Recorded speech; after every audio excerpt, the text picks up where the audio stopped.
It is my pleasure to present former NBA power forward from 1988 to 2003. He played for the Miami Heat, the Atlanta Hawks, and the Vancouver Grizzlies, as well as the Memphis Grizzlies. And he's the current color analyst, television analyst for the Oklahoma City Thunder. It's my pleasure to have on the line Mr. Grant Long.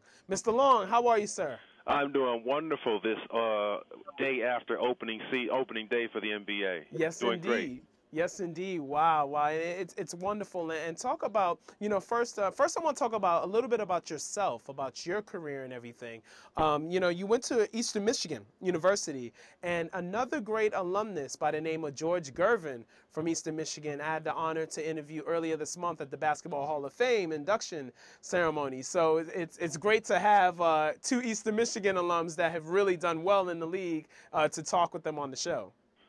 George Gervin is a personal friend of mine and one of the players that I idolized growing up. Not only did we go to the same university, but he grew up about 20 minutes from where I grew up. So that was a person and a player that I kept close tabs on as a young man growing up in the inner city of Detroit. Wow. And talk about growing up in Detroit. I mean, such a rich basketball tradition. And, of course, Dave Bing made his name with the Detroit Pistons, and Bob Lanier, of course. And Dave Bing is now, of course, the mayor of Detroit. So what are your thoughts about what Dave Bing meant to you as a player and what he means to you now as a leader, as a civic leader? Again, he's one of those players and one of those people that I was able to actually reach out and touch throughout my college career and NBA career. He was always visible. I knew exactly where he was. We had done some business together a few times on a few occasions. So he's a guy that I can pick up the phone and call, and I can't tell you what that means to a young player and a young person like myself to be able to pick up the phone and call somebody of Dave Bing's caliber. Wow. He means so much to the community. He's a mentor to everybody that will listen to him. He's done everything right. He's been the basketball player. He's been the Hall of Fame player. He's went on to get into business and made that successful. And now he's taking a new chapter in his life and doing his civic duty as becoming the mayor of Detroit. Yes, indeed. Yes, indeed. And then it shows that athletes definitely have multiple dimensions to them. That's for sure. Definitely. Hello?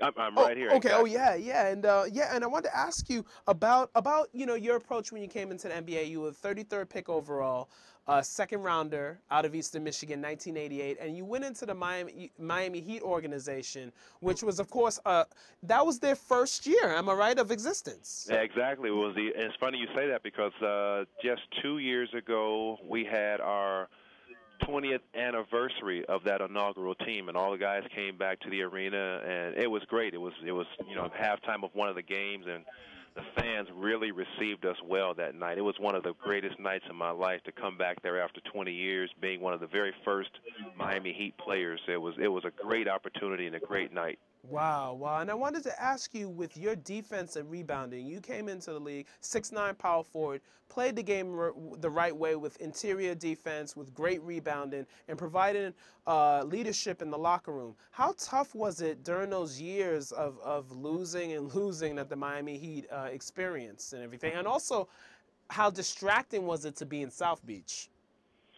Well, you know what? I've always went around about my daily thing as business. So basketball was exactly that for me. And I tell an interesting story that most of my friends, when they came to Miami, that was the first thing they said was, "Let's go to Miami Beach. Let's do this. Let's do that. Let's do this." And I was one of those guys, and I told them beforehand, when you come to my house in Miami, I'm not going to be out with you at all times of the night. I was just about my entire career, not just about.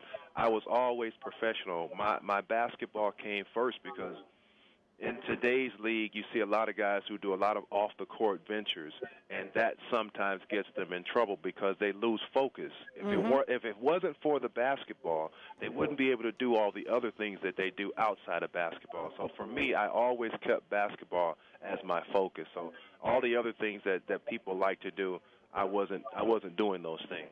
Wow, and that's important. That's very important. And I wanted to talk with you about the 90s. You were in the NBA throughout the entire 1990s, the golden age of the NBA, and everything. And I wanted to ask you, of course, the NBA's popularity has taken a hit now, as well as the lack of skill set, of a high level skill set that was in the 80s and 90s. Now talk about, can the NBA popularity-wise, can it come back the way it was in the 1990s with stars like LeBron, Kobe, D-Wade, Chris Paul, Dwight Howard, et cetera, et cetera? And can the overall skill set of the league get back to where it was?